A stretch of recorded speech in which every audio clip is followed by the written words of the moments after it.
Hi, everyone. Welcome to the Tanner Lecture, second event of the two-event program honoring our series tonight. And we are thrilled to welcome Kate Crawford back to the stage to respond to her talk yesterday. We have three extremely well-known and highly respected scholars here with us.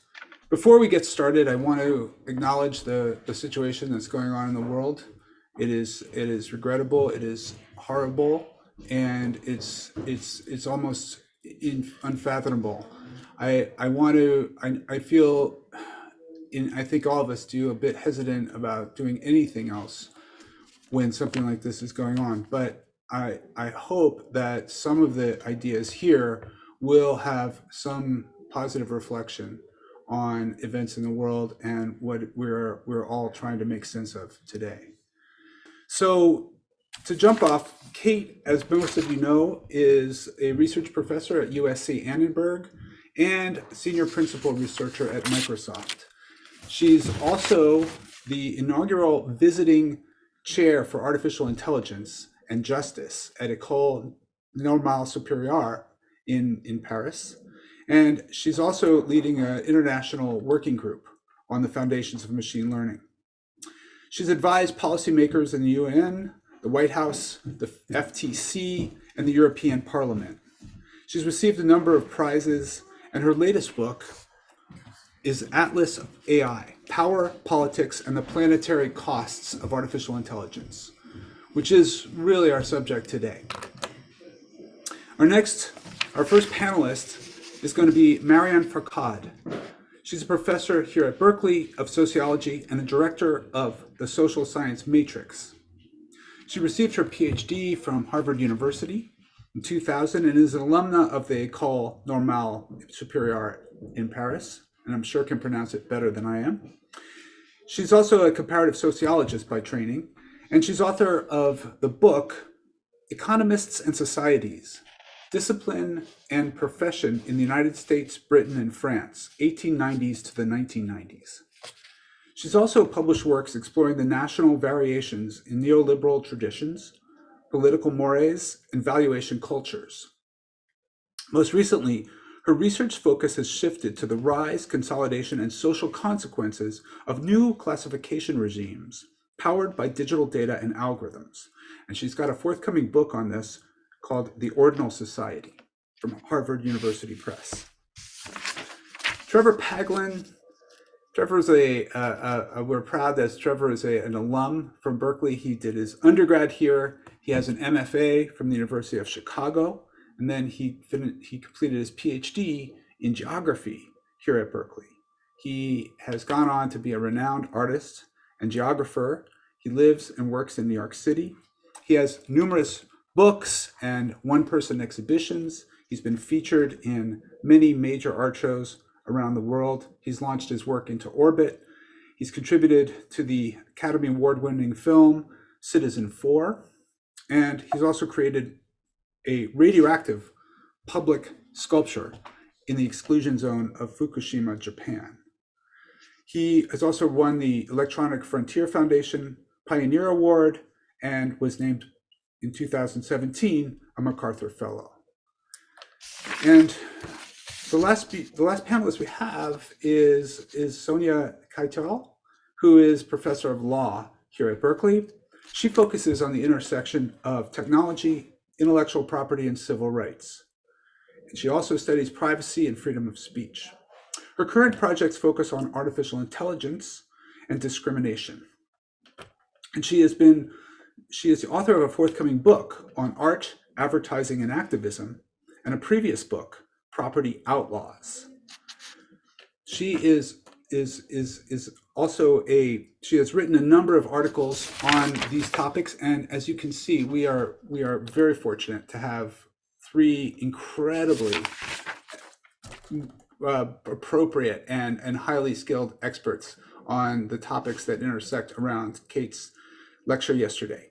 So what I'd like to do is open it up for Marianne to begin with a few remarks in response to Kate's talk. then Trevor, then Sonia, and then we'll start some dialogue between the panelists, and then soon we'll open it up to include your own questions. So please enter your questions at any time.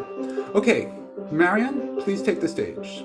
Hello, everyone. It's really a great and truly humbling pleasure to comment at this August event that is the Tanner Lecture, and I want to thank the Tanner Lecture Committee for inviting me to do so. As I was listening to Kate yesterday, I kept thinking that this was exactly what a Tanner Lecture should be. A text of breathtaking ambition, beautifully crafted, much like her book, a clear and sustained argument about AI's ground truth problem, richly illustrated with compelling examples, and a forceful and flawless delivery. Ground truth, we understand, refers to the human ambition to capture the truth on the ground, the world as it is. Kate yesterday gave 3 examples: perspective in the 15th century, photography in the 19th, and military aerial reconnaissance in the 20th. The equivalent today would be things like satellite images, LiDAR visual recognition algorithms. They too seek to capture a truth about the world out there, and they are pretty good at it. My phone opens when I and only I look at it. My car tells me how to go someplace and rarely misses. My computer writes what I dictate in both French and English, despite my strong accent in the latter. So what is there to care about? Well, for one thing, and we heard that yesterday in the talk, there's a lot of ugliness hidden beneath the lines of computer code that make my life more frictionless today. In short, we have private appropriation, labor exploitation, natural destruction. Nothing very surprising here. That's capitalism for you. It delivers, but it stinks. We've known that since the Industrial Revolution.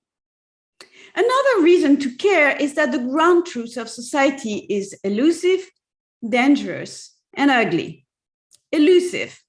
A lot of stuff cannot be ground truthed because there's no ground for it. There's no bijection, as Kate showed, between emotion and facial expression. Dangerous. A lot of stuff should not be ground truth because that ground is private. Ugly. All societies are people sorting machines, splitting and lumping machines. Any search for a social ground truth will find itself mirrored in value judgments, social hierarchies, and social exclusions. Unlike things, though, people do care about the way they are classified, measured, and ranked. And so we've seen a lot of public and expert revulsion at the work that human-facing algorithms do. But here's what I think Kate is telling us. The social ground truth created by scraping and labeling the internet is often uncomfortable, morally objectionable, or downright awful, but it is not necessarily inaccurate. Quite the contrary. The problem often comes from the fact that it is so true, in the sense that it may be capturing the world as it is, opinionated, prejudiced, violent, predatory, oppressive. Those are things that cannot be fixed iteratively.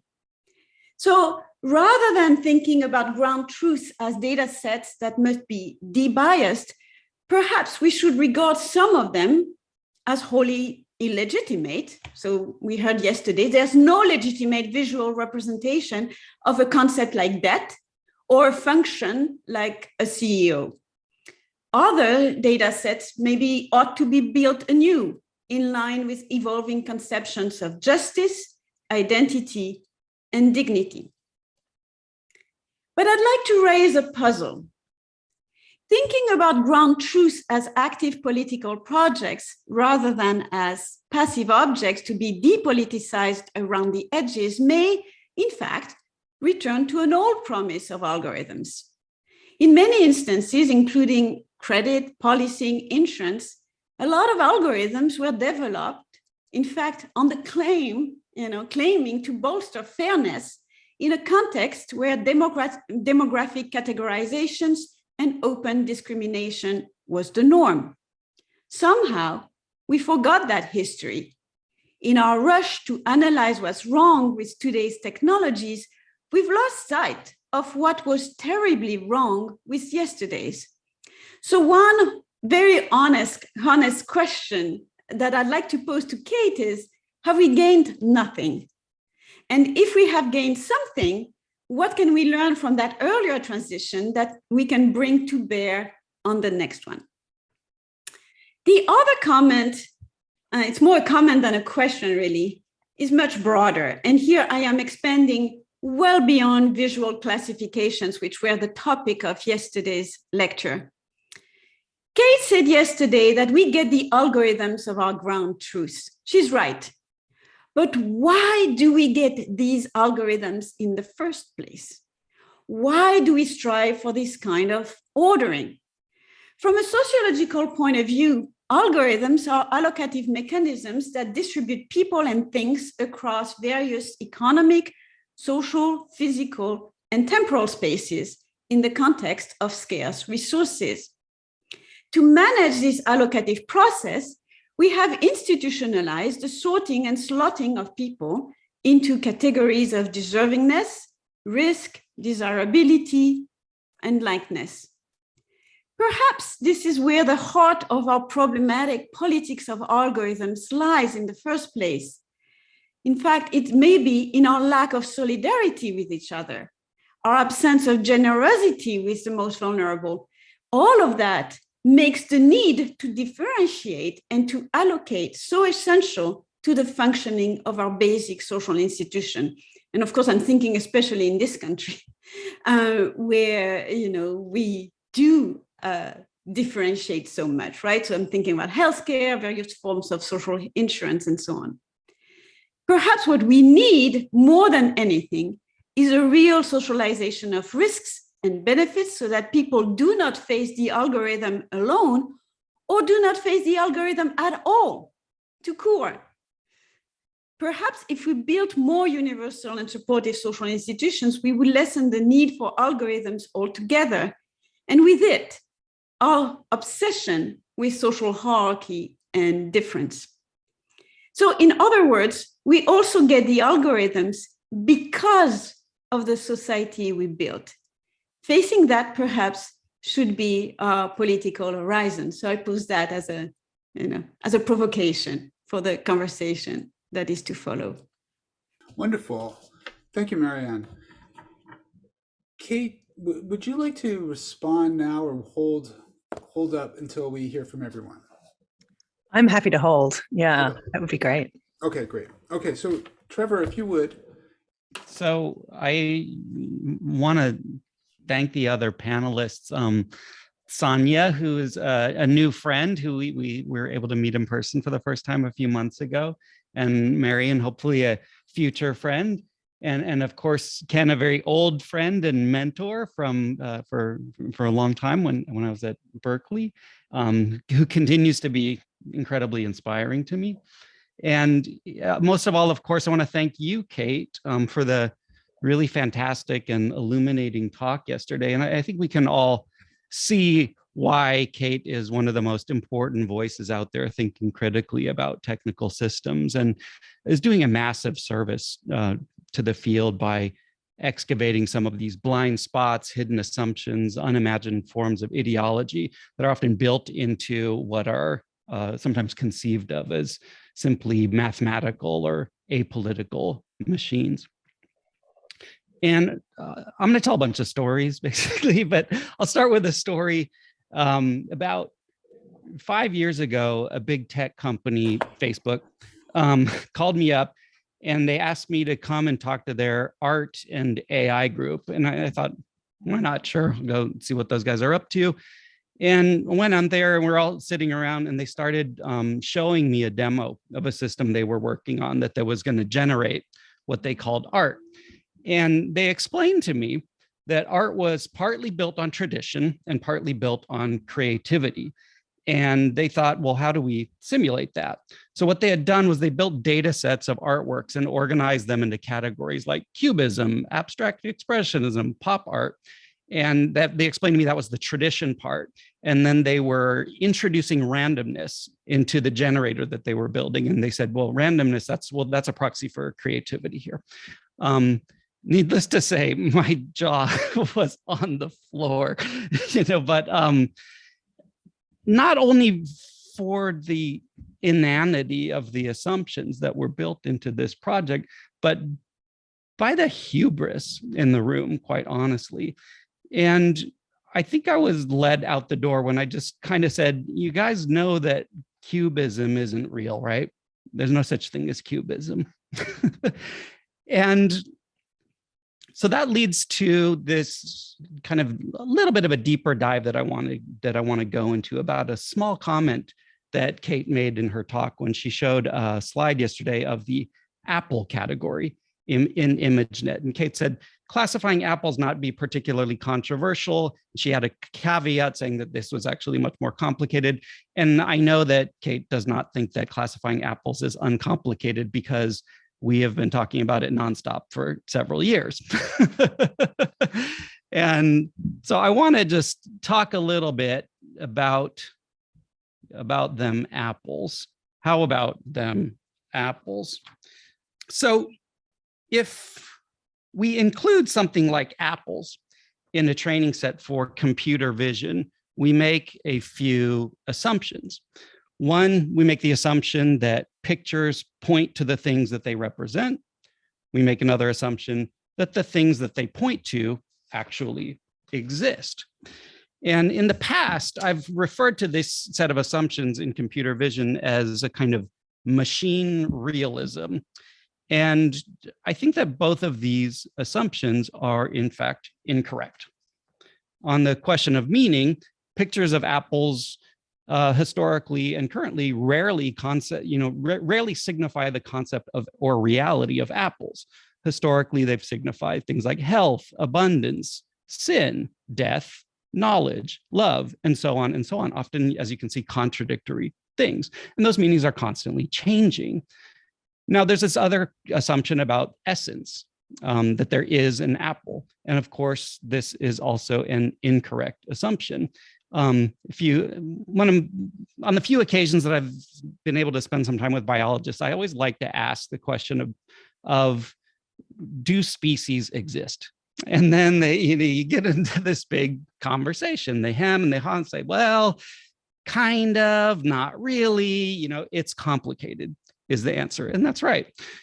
Because of course it is complicated. We know this from Darwin, of course, which is that the living world is one of variation and it's one of change, that there's no ideal types of animals or plants or any life forms. Everything is a mutant. Everything is changing all the time. And so this brings us to the question of whether, given these conditions, is anything really imageable in a quantitative context? And when I started thinking about this question, I started thinking about, I also have training as a geographer, and I was thinking a lot about what was called the quantitative revolution in geography. And this was a kind of crisis that happened in the 1950s and 60s. And before that, geographers would go out and you would describe a place, and it was considered a practice of description. And they all got really, self-hating in the 50s and 60s. They felt like they're not sciencey enough. And so they started using all kinds of numbers and equations and statistics, and they wanted to science up the field.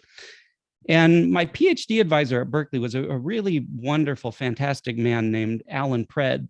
And he'd begun his career doing this quantified geography stuff. And he'd even won geography's version of the Nobel Prize for quantitative work on cities. But later in his life, he renounced all of his earlier work. He said it was all bullshit. And he started writing these weird books that were montages of stories and images that were really inspired by Walter Benjamin's accounts of Paris. There was a funny moment in my PhD where I had finished my coursework. Was preparing for my exams, and I realized I had done zero training in methodology at all. And I went into his office in a panic, and I was like, dude, Alan, I've been taking how many classes here for how many years? I realized there's this huge hole in my training. We have not done any methodology. And he basically looked at me and was like, fantastic. My plan is coming together. And I was like, what are you talking about? And he said, he's like, I know all about methodologies. There's all these cookie cutter methodologies. You can use them, and they're mostly recipes for bullshit. Because he said, what methodologies have, he said, they have to arise from the materials that you're looking at. He said, look at your things, look at it again, look at it over and over and over, and it will gradually just tell you how it wants to be studied, for lack of a better word. And that is kind of always the way that I've worked, I guess. And this method is very much inspired the, I guess, lack of a better word, methodology that me and Kate have been trying to develop over several years of excavating these kinds of training data. And this brings us back to this question of apples, this question of training data and computer vision in particular. And, I've really spent years racking my brain about these apples and have tried to imagine in what situations this kind of computer vision classification could be useful. And the best answer that I've really been able to come up with is quality assurance in industrial agriculture, right? So you try and build systems that automate the selection of apples according to whatever criteria that you want them to have. This is something you would do at a huge industrial scale. This is not something that they would do at the farmer's market, for example. And so the point that I'm getting at is that maybe the economic and industrial contexts determine what is sensible within the system.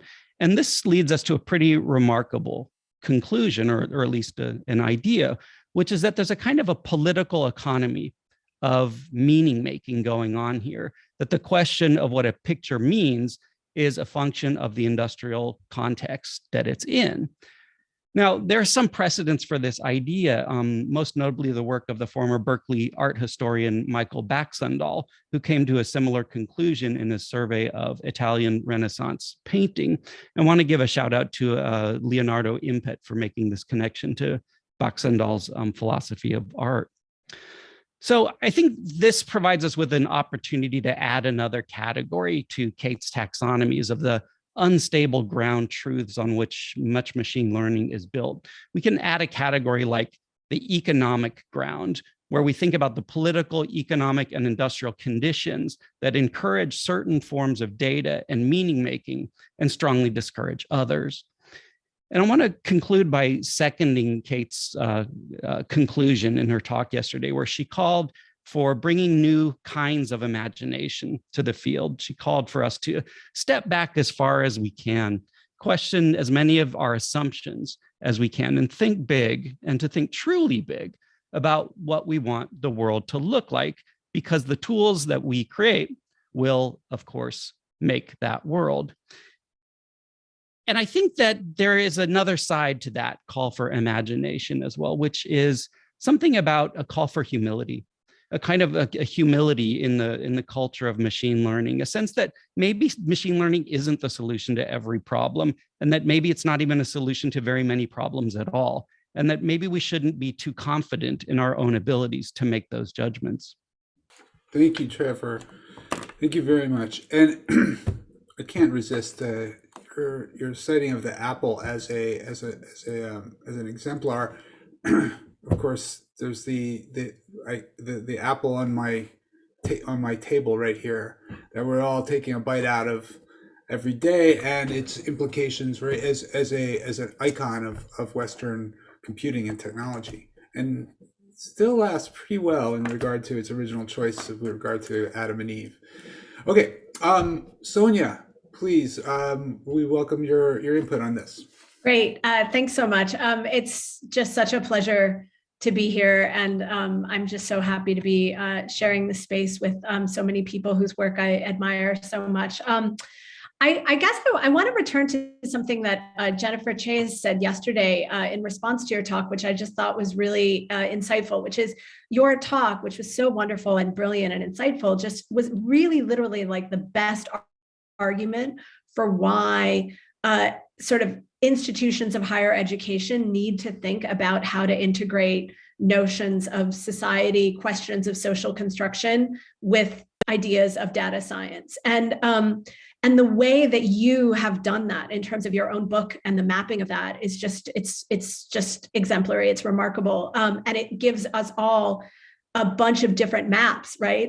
In terms of thinking about how to use those tools and thinking about AI.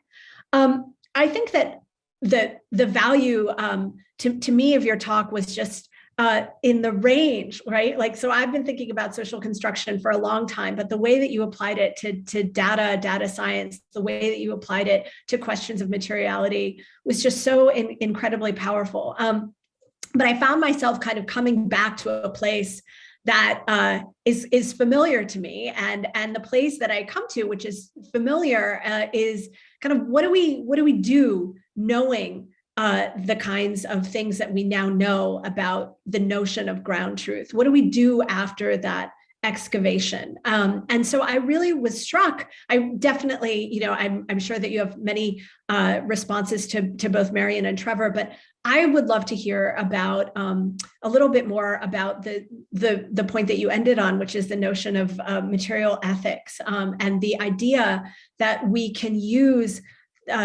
larger conversations about ethics and responsibility and social responsibility and integrate them into questioning the assumptions of AI, as Trevor points out.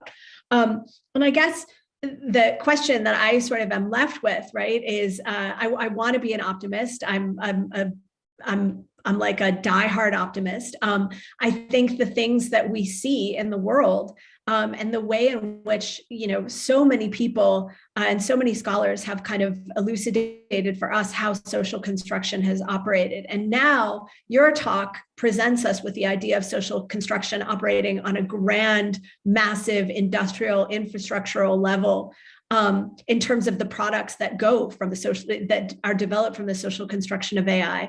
And so I guess I just really wanted to open up a conversation first about the idea of ethics and how we can think about integrating the idea of ethics into AI, if it's even possible, or whether the solution is, as Marianne had talked about, do we abandon it entirely? What do we do?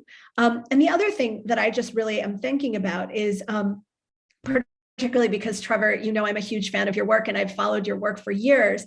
I think that there really is a very powerful role for, the title of this panel, art and activism, here, in terms of both obfuscating some of the issues that AI creates, but also educating the public in ways that I think are really important to reach the public. Those of us that are versed in law, policy, sociology, we've been thinking about social construction for a long time. But I think that when the work that you've done with Trevor, when you see it on such a direct level, it really does kind of raise the possibility of kind of thinking about different ways to educate the public more deeply and more visually about the risks and the dangers of AI.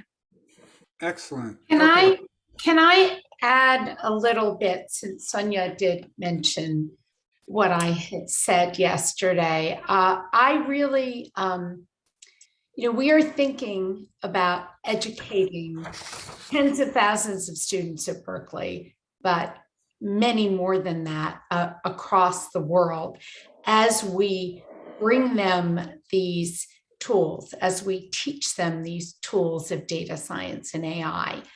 And we've thought here very deliberately about how we weave ethical considerations into this. There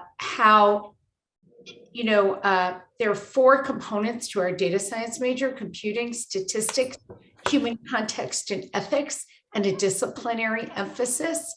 And I believe that as we train people at every point, we should be almost as if teaching them how to ethically hack what they are building, right?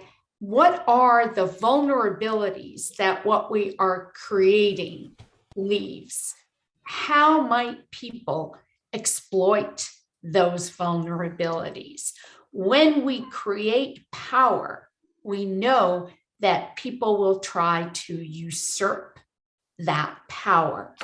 And so in all that I have heard yesterday and today about the non-absolutism of ground truth, about the way in which we approach these societal issues. What are the legal frameworks? What are the normative frameworks, the moral frameworks, the artistic frameworks around this? I would love to hear from you, Kate. And you and I have, worked together for a dozen years, worked in each other's orbits for a dozen years, how you might choose to educate students who are entering college, who are embarking on learning some of this, how to teach them how to be better members of a civil society that is permeated with AI. Great, thank you, Jennifer. So actually, that's a perfect setup. If you would, Kate, maybe you can take that question first and take these in reverse order, because that's very much connected with Sonia's question. So Kate. Thank you so much, Ken. I want to begin by just expressing enormous gratitude to the panelists today. One of the extraordinary gifts of presenting a Tanner lecture is that you also get to suggest the people who have inspired you and whose work has been such an influence. So this really is the group of people who I owe an enormous debt to in terms of the work that you've done and what you've given the world. You're all inspirations to me, intellectually, artistically, and creatively. It's an extraordinary group. So I want to start there. And I also want to just riff gently on Trevor's provocation to the machine learning world to ground itself in humility. I think this is also an experience for me of being deeply humbled because of the just extraordinary things that you've said and contributions and critiques and expansions of these ideas, which are just so generative. So let's start there. My tendency is, because of the way the questions have been ordered, is actually to invert, if I may, Ken, to start with Marianne and actually end with Jennifer's questions, because I feel like in some ways they actually follow from each other and complicate each other, because there are no easy answers here. And particularly ending on pedagogy, I think will help us see why these complications also are important to how we think about educating in this space. So I want to begin with Marianne's just spectacular provocation around this idea of, have we gained nothing from this sort of expansion of algorithmic logics and conveniences into our lives and our institutions and our publics? And I think the first response I would have to say there is, who is we? Who is the we who gains? Because I think that immediately reveals that so many of these systems have given so much, depending on your positionality, your access to privilege, and your access to other forms of material benefits. And this is where your work, Marianne, has been so extraordinarily important in terms of thinking about the ways in which scoring systems are feeding into particular types of market logics that have radically expanded just in the last 100 years. And for me, I think when I think about the way in which your work has pointed to this shifting away of socialized forms of risk. So we can think about insurance and the way that we've moved away from this idea of insurance insuring groups of people to a hyper individualized risk profile that, as you say in your work, it's all about you, has these two effects, this sort of twin impacts. One is that we lose that solidarity in the face of the algorithm, because people have been so closely monitored that, how much you exercise and what you eat and what you buy is suddenly reflected back in a social score about you. But it has this other terrifying impact, which is that it has taken away from that sense of that there are group and structural and historical forms of privilege and risk that are not being modulated by those forms of algorithmic scoring. And I think this is also where, when we start to look at this question of risk, that we need to sort of flip the lens on how we think about AI as a form of capital. And I'm thinking here also of your work with Kieran Healy, in thinking about what you called, I think very provocatively, not just Uber capital, but eigen capital, that we have these ways in which all of these forms of data, not just, what we would understand is within the credit system, but everything from who's in our social network to the things that we say online to our Instagram photos have become part of this sort of credit modulating system that is constantly shifting and extremely difficult to track. So here, for me, my reverse provocation to you, Marianne, would be to think about the ways in which AI operates as capital in almost two ways. I mean, I think there's an obvious way in which, yes, it functions as a type of capital in the sense that it is a process of circulation about extracting value. But in this other sense, that it's also an expansionist mechanism of performing kind of what Marx called primitive accumulation, or David Harvey would call accumulation by dispossession. This expansion of algorithms into spaces that capital did not previously have access to, this sort of capture of the commons. And I think there we have to ask, we have actually lost rather than gained, because the last things that we're seen as public commons have everything from how we sleep to how we move in public space have indeed become part of that algorithmic modulation. Trevor, to turn to you, extraordinary too, in the sense that I know we keep talking about this question around why is it then we look at sort of classification of the world versus classification of humans, that it's so commonly assumed to be fine, that the minute we look at social classification, of course, these harms are very evident to us. But what is it when we classify an apple, and how are those sorts of decisions being made? And I think I wanted to open up this question of imageability, and particularly this idea of imageability as a quantitative strategy. As you and I both know, after our work on ImageNet, the ImageNet creators have released a new version of ImageNet, which includes a new imageability score in response to critiques that there were so many ideas embedded in this data set that were inherently not visual, from light to data to moral judgments that we've discussed.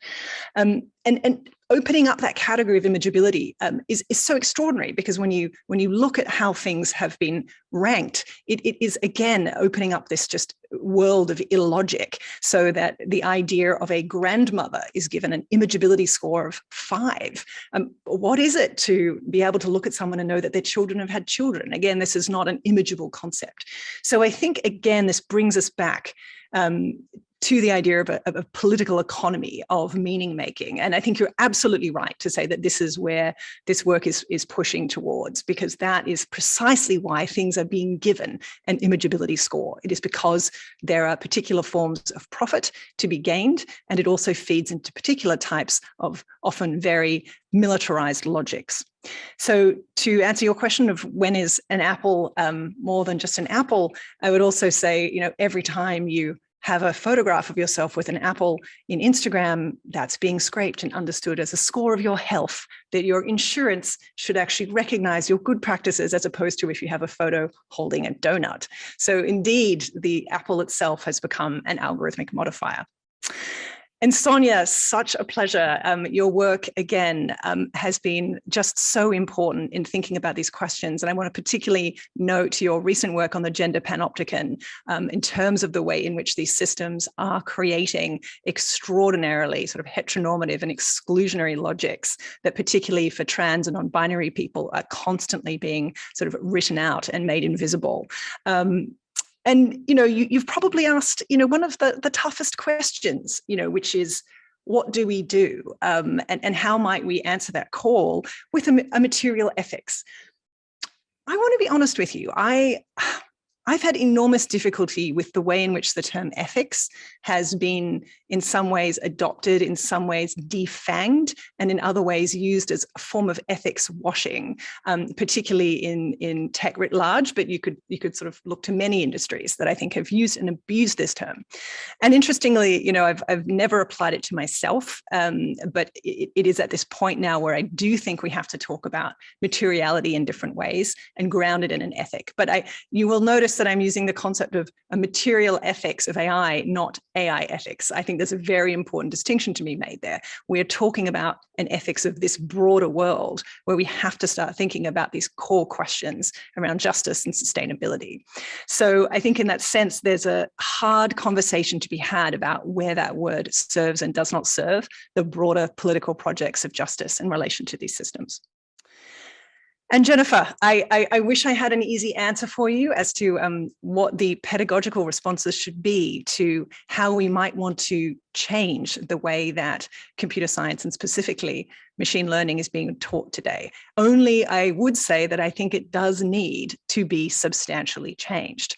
Now, you have spoken powerfully to forms of interdisciplinarity, and the question that will always provoke, and it's a good question, is which disciplines get to sit at that table and who gets to have a say in how those systems will be built.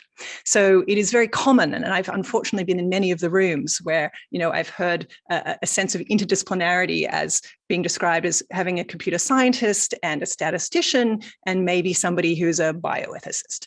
This is absolutely not enough. And it is already such an attenuation of even the early histories of AI in the 1960s, where we saw anthropologists, we saw sociologists, we saw art historians coming to the table and actually being part of those conversations. So again, I would say that sometimes interdisciplinarity can sound like too easy a solution, because I think it's often a very narrow pool on whose expertise counts. I think it also means that we have to ask the question of how do we think about accountability to the communities on whom these systems are frequently foisted on from above. And that is one of the hardest questions, because it's not easy, but it is actually, I think, part of the question that we have to face, that the sort of exclusion of communities from the process of designing systems has brought about so many harms, particularly in the last few years, but I think you can look at decades of harms here as well. So how, you know, if there's a core question that you want to ask people in terms of teaching these systems, I would say question them. The first thing that we can do is to question them far more radically than we have, and to think about their impacts in a far more complex and long-term way. But thank you so much for these provocations, and I look forward to our discussion. Terrific. Thank you, Kate. Excellent. Okay, so let me turn back to the panelists to respond and turn to Kate, and then we'll go from there. So Marianne, you first. Well, thank you, Kate, and also thank you for the many references. I didn't expect to hear eigencapital in this conversation. So I'd like to go back to two really important points that you made. One is, who is the we? A lot of these systems, you know, were developed and continue to be developed. Actually, we have this incredibly, flourishing and incredibly powerful language of inclusion, right? Digital inclusion, financial inclusion through digitization, and so on. So we have that in the developing world. We have this towards the poorest, most vulnerable segment of the population, and that's been a huge argument for. I'm thinking particularly, of course, of the credits in general, but I think it is really important to try to understand that. And if you think about what's happened to finance, you know, you've had financial inclusion. The fact is, it has happened, right? Now, the question of whether it is desirable or not is another question, which I think we should treat separately. But we've had, you know, that expansion. It used to be that, you know, women couldn't get a loan without their husband signing for it. It used to be that Black people couldn't borrow, you know, because of the neighborhoods that they lived in, and so on. So, you know, some of this has persisted, but, you know, there's been a transformation, and I think it's important to talk about that transformation. Now, what we get instead is, you know, we get a sort of recomposition, you know, reorganization, right, where new kinds of inequalities are emerging, and the inequalities are emerging. I mean, of course, the old ones are still there, as you know, you very eloquently mentioned, but we also have sort of new forms of stratification that are emerging, that are sort of native to the digital economy. And I think that's that's one of the things that my work with Kieran is trying to show, is that, maybe it matters more to your life today, whether, if you have a credit score below, I don't know, 600 or something, maybe that's, something that really organizes a lot of the access that you get to basic services and, housing and insurance and maybe a job and so on. So that's one thing that I think is important. The other thing that I think is, you said, and that's very important, and it goes back to a point that Trevor was making, which is that digitization and the development of machine learning is very much a process that is associated with financialization, right? So it's really about the financialization of everything and the collateralization of everything for, financial purposes. And we see that continuing today with like things that are happening, the NFTs and the, even, collateralizing everything about your person, right? So, the process is still ongoing, right? And so, the political economy of these systems is very much about the rise of finance. And so that's sort of the broader context in which these things are happening. Great, Trevor. Cool. I mean, I just have random thoughts, I guess, at this point as a response. With this question of justice, so many times as I'm seeing these arguments about the attempts to try to create fairness in algorithms or whatever, I'm kind of constantly, this conversation has happened before, and it's happened in prison sentencing, right? So in the, back in the day, in the 60s and before that, you were sentenced to a crime, you get an indeterminate sentence, like 3 to 7 years or something like that. And then you have to go for a judge and they decide how long you would serve, right? And what ended up happening was white people would do 3 years and black people would do 7 years, right? So it had this very racist outcome. And the response to that was well-meaning liberal people were like, well, we should have truth in sentencing, right? You should get a sentence and that should be it. And that'll fix the whole problem. Well, guess what? That didn't fix the problem. It created a situation where everybody got 7-year sentences. You had a massive explosion in the prisons and it didn't become any less racist at all, kind of quite the opposite. It also created the opportunity for sentence enhancements and it created a situation whereby the lever that you could pull was the number of that sentence. And so it would continually go up and up and up and up now.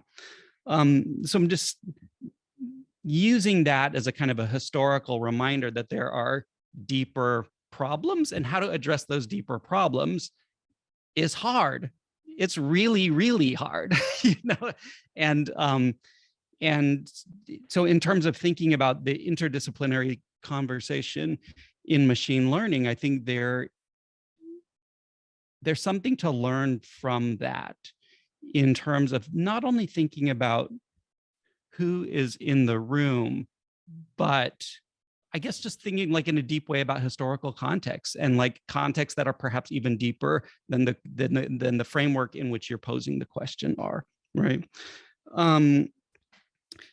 About the ethics and AI thing, it's really funny. I hadn't looked at the race papers recently, but in preparation for your talk, I went back into are people still doing this? And the answer is yes, with the caveat that, and this is just started blowing my mind, that in the introduction of these papers now it's like, oh, and we have to recognize race as a historical construct and it's coming out of colonialism, so let's get busy building race classifiers. I'm like, what the hell is going on here? Like, so how has this this sense or awareness that maybe there should be ethics in AI get stated, but then the same shit is done on the back end,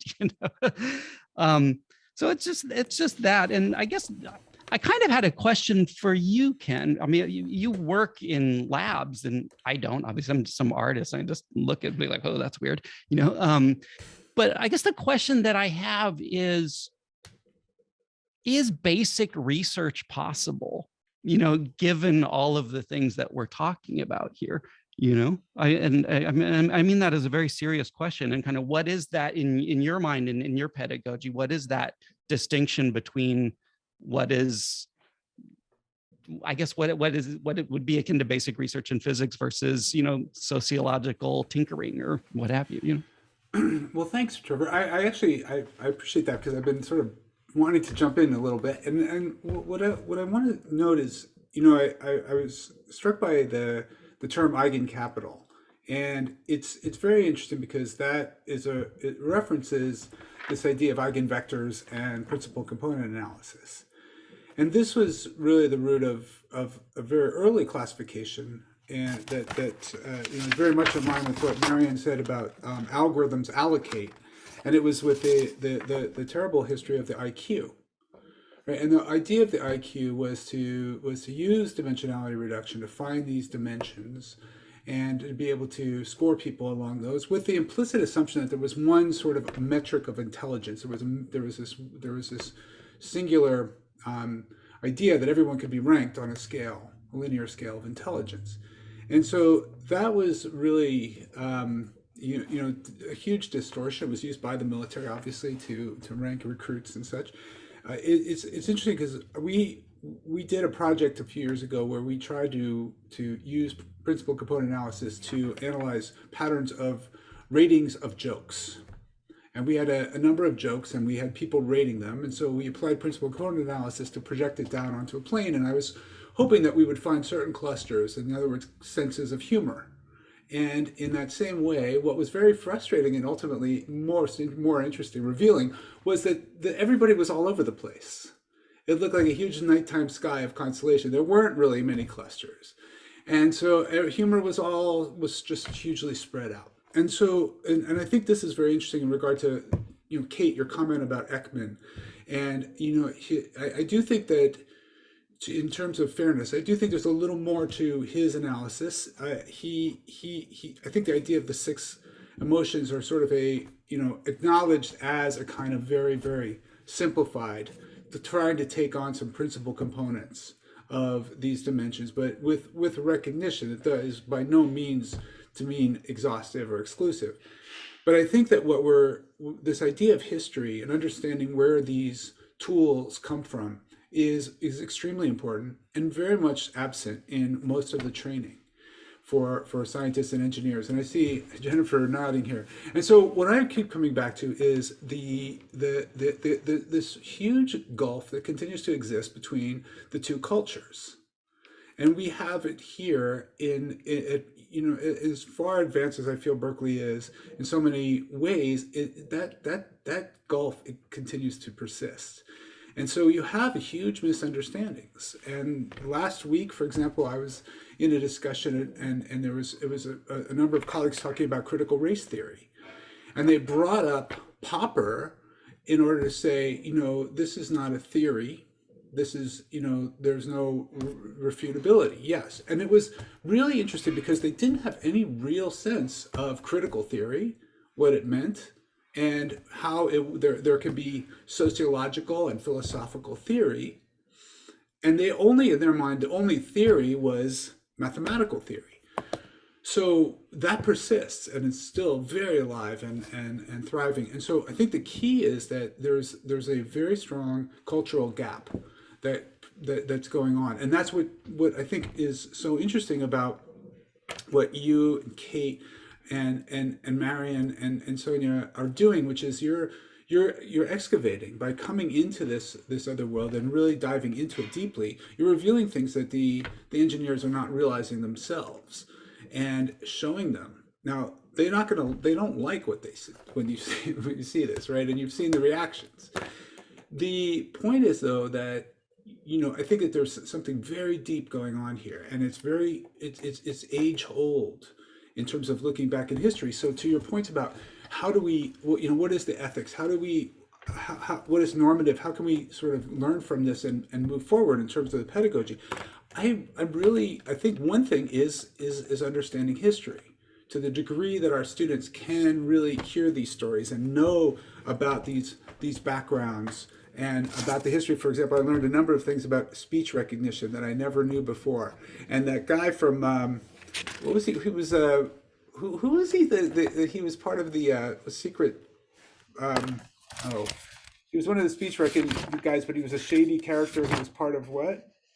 Robert Mercer, perhaps, the Yes, reclusive Mercer. billionaire. Yes. Yes. I never knew that whole story. So that has to be taught in our data science class. We need to understand that thing. And I have to say also, as an artist, I think what you did with the piece on ImageNet, what you did was you took it and you made it, you brought it very vividly back to the moment, the present moment, and you showed it operating on ourselves.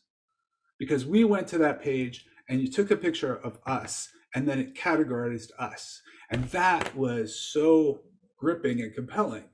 So I salute you, because that was a hugely brilliant idea. And rather than just sort of giving examples in the abstract, you used our own faces to exemplify. And that kind of work is exactly what I think is needed, is that very vivid, interesting stories that really tell us and show us where these histories, where these nuances lie. So I'm curious how others feel about this idea of using art as a form of activism to alert and essentially educate the broader public and the scientists and engineers of this world. Can I jump in here, Ken, for a second? It's funny because we talk about kind of math and technical, and in fact, I'm a mathematician at heart, and math is beautiful. Math, when I look at a proof, sometimes I can tell who wrote that proof. In the same way, when I walk through a museum, there's a piece of art I haven't seen, but I know whose art that is. And so there is a beauty in mathematics. And when you look at the evolution of computer science, part of it came out of mathematics, part of it came out of engineering, part of it came out of trying to find the perfect explanation, the perfect elucidation. And part of it came out of trying to solve a problem.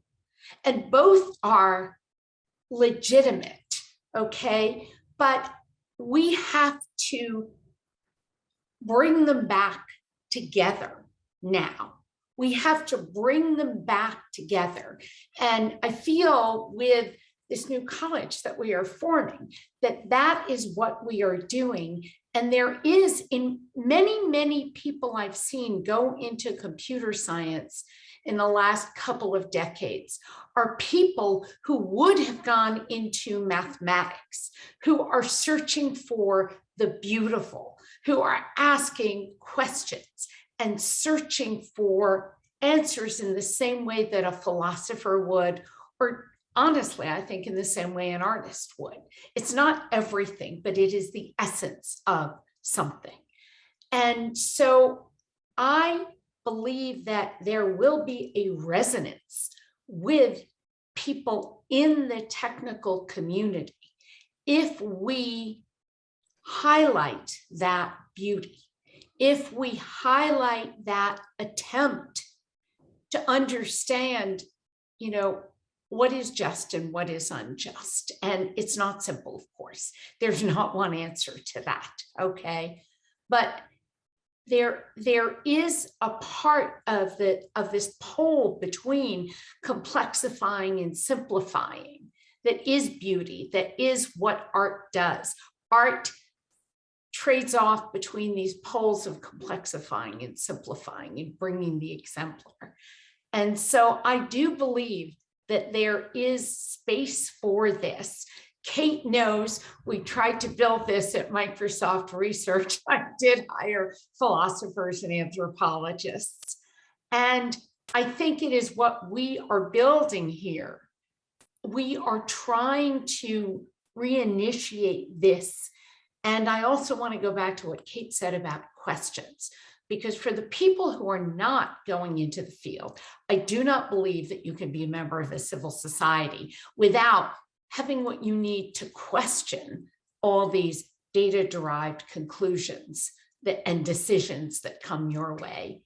And for the people who are going to be the practitioners in this field, they must question all the time, what are they attempting to achieve, who is served and who is not served by that. So I just, I don't believe the gulf is as wide as you think. I think we're bringing things back together, and that's what we have to achieve here. It's just my 2 cents.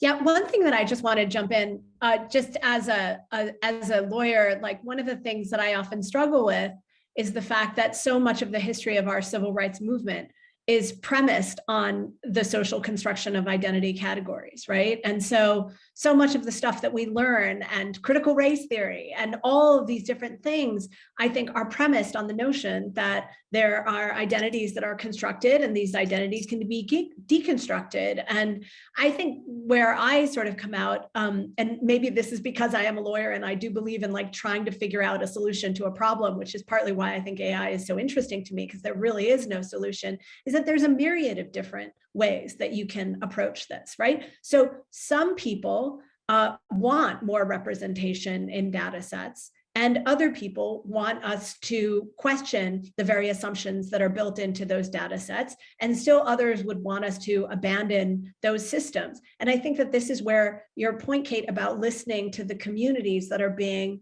targeted by these systems is really important, right? Because not every community is going to have one answer, and it's important for us. This is the project of democracy, right? And it is the project of the kind of work that that is now being done by companies in ways that I think, often overlooks the complexity of these categories. So these conversations have to happen in order for them to be effective.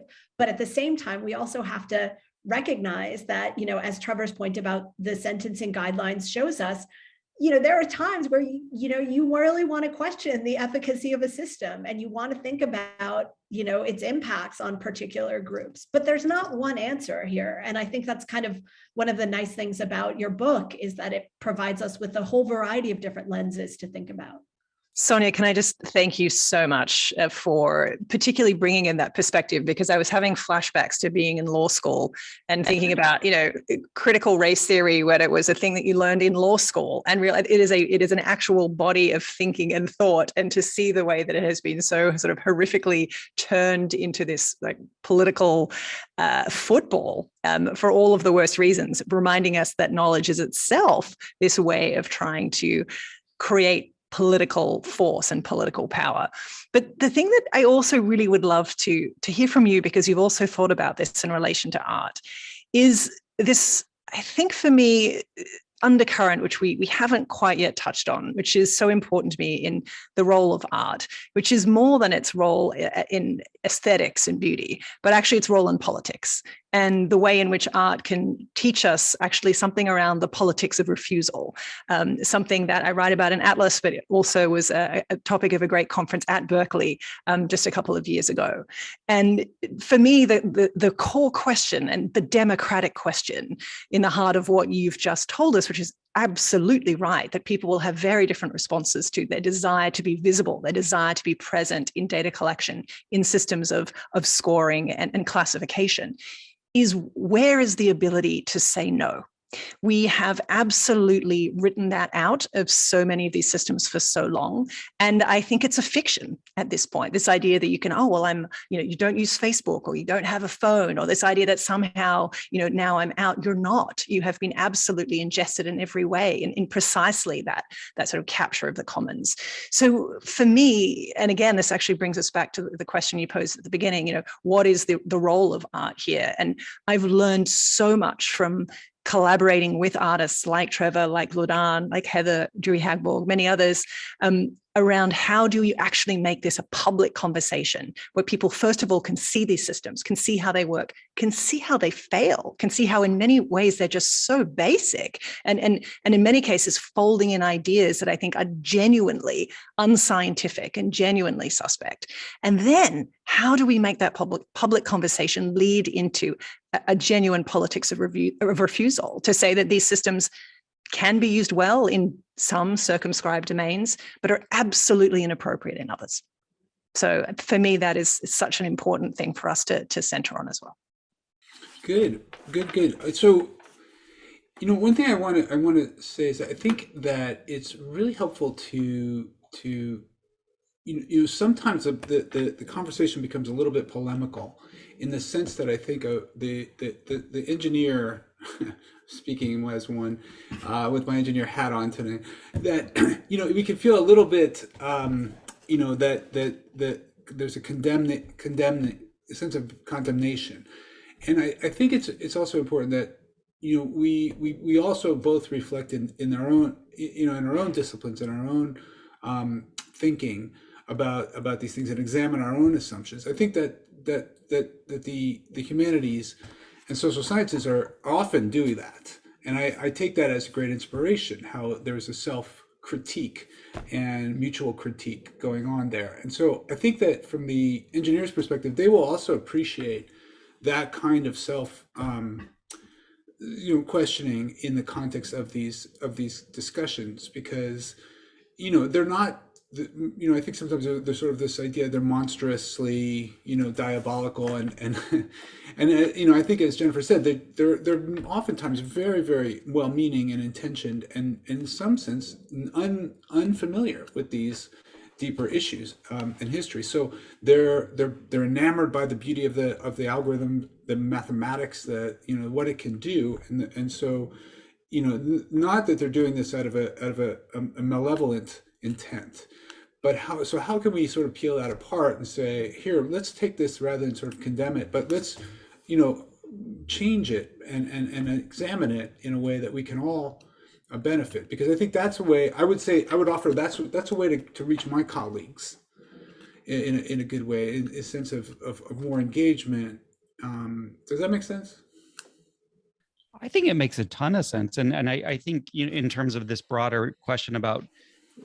So I first of all completely agree with you, and I also think social scientists and humanities people need to look at technology more and look at engineering more. And there's been plenty of art historians that I've gone to and said, like, you should be looking at computer vision. They're like, oh, I don't do technology. I'm like, it isn't just technology. There's all this other stuff going on in there too. There's images, there's ways of interpretation. This is all stuff that you know how to do, but we got to look at what the society is now. So we got to look in this broader context.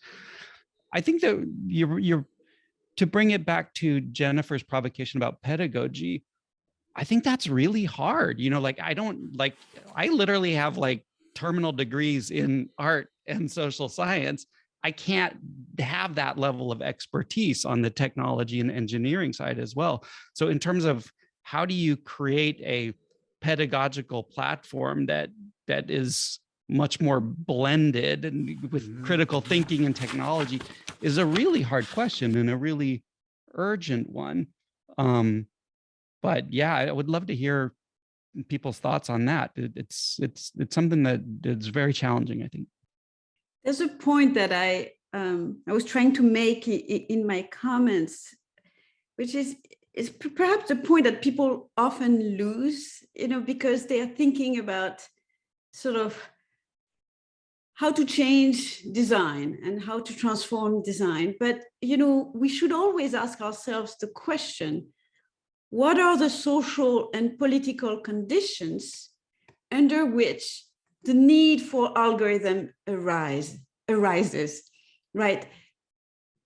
I was thinking, actually, perhaps it was not clear, but I was thinking of the book by Virginia Eubanks, which is on algorithms used for, to the management of poverty. In a universal healthcare system, you don't need an algorithm to decide who is eligible, right? in a system where you have a lot of public housing, you don't need an algorithm to decide, who's going to get that apartment, right? So, you have to have that sort of broader conversation about what kind of society do you want to live in, right? And what kind of solidarities do you want to build so that, the need to differentiate between those who are deserving and undeserving doesn't arise. So it doesn't solve all the, there are plenty of other algorithms that will be necessary, but at least that, and I think that's a very important conversation to have, not simply including in places like engineering, right? Because it's about, the algorithm is just coming on top of a system that is fundamentally problematic, right? So that's the point that I think we can make. Yeah. Marianne, when you say that, the technical part of me immediately goes to trying to put in something. I'm sorry, because that's what I try to do. Somebody else might try to capture it visually, and but it goes to how would I put the impact of this decision? We do not, I think, in our algorithms, take into account the impact of the decision, but that could be, and it's conversations like this that would enable it, right? It's algorithms, people talking to people like you. We're not going to fundamentally change the way this society allocates or doesn't allocate resources by you and I having a discussion, but we can try to quantify in the algorithm, what is the impact of these decisions? There are decisions that are huge. There are bail decisions. There are housing decisions. There are loan decisions. There are medical decisions. And there are decisions that are of lesser import.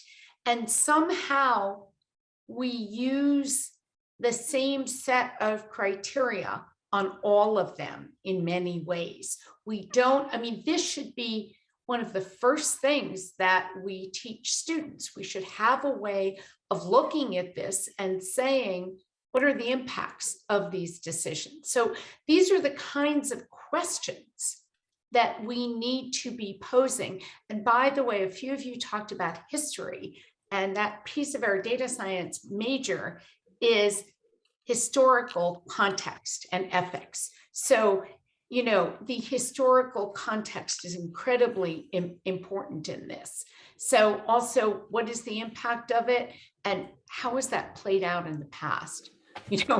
How have those kinds of decisions played out in the past? So I think it is essential that we be having these conversations. We are, honestly, I know I keep coming back to this and I sound like, but we are building this college to enable these conversations to be able to bring the relevant researchers together, but also for the students to feel it. Thank you, Yes. Jennifer. So let me get back to Kate. So, Kate, can you comment on this point? Because we're talking about I love Marianne's phrase, algorithms allocate. And so that algorithms are almost by intent, by definition, about making difference. And Marianne, to my ear, is making a call to unification of smoothing differences. And yet differences are important. We know that, and that we want individualism, and one extreme, we want the freedom to be able to differentiate ourselves from the norm, from the commons.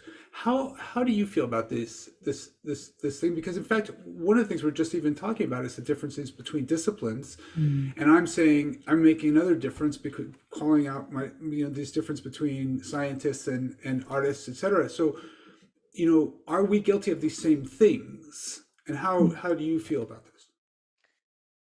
I think you said something incredibly important that is sometimes getting lost, I think, in this sort of debate, specifically around AI's wider impacts, which is, how are we going to build coalitions to change the way things are done?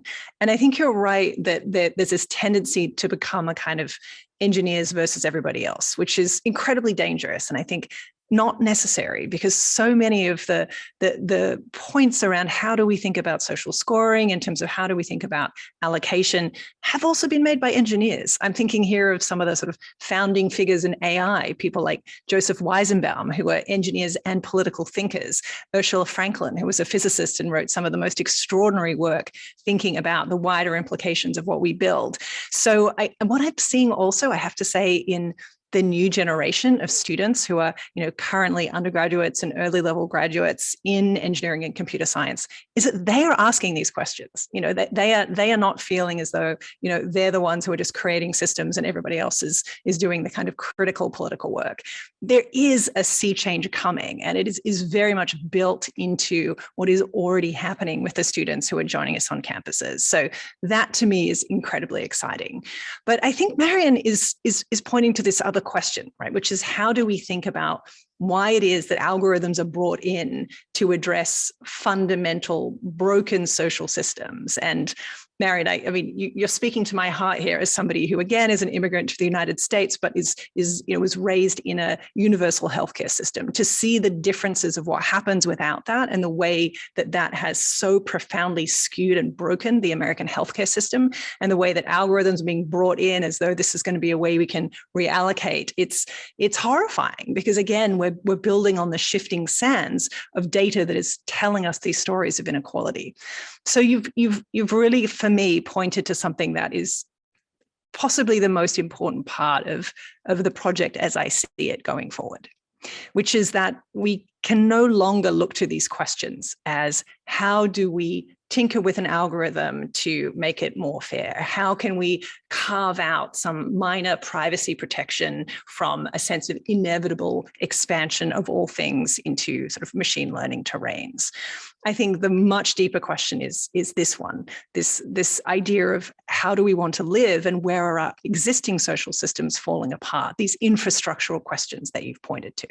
And for me, that's part of that is actually decentering technology altogether. That so many of these questions are actually not technological questions and should not even be put in that domain, and should in fact be social questions first. And then and only then should we be thinking about whether or not there's a technical application.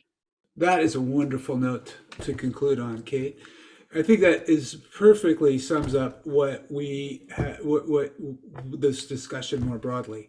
And to put it into the context of some bigger conundrum that we have been struggling with as a culture, that we struggle with today with the state of the world and what's happening, is that we want to draw differences. It's instinctive, that quest for knowledge and is built into us, and so we are going to want to understand, to tease things apart, and at the same time they can be incredibly dangerous, and there's incredible consequences.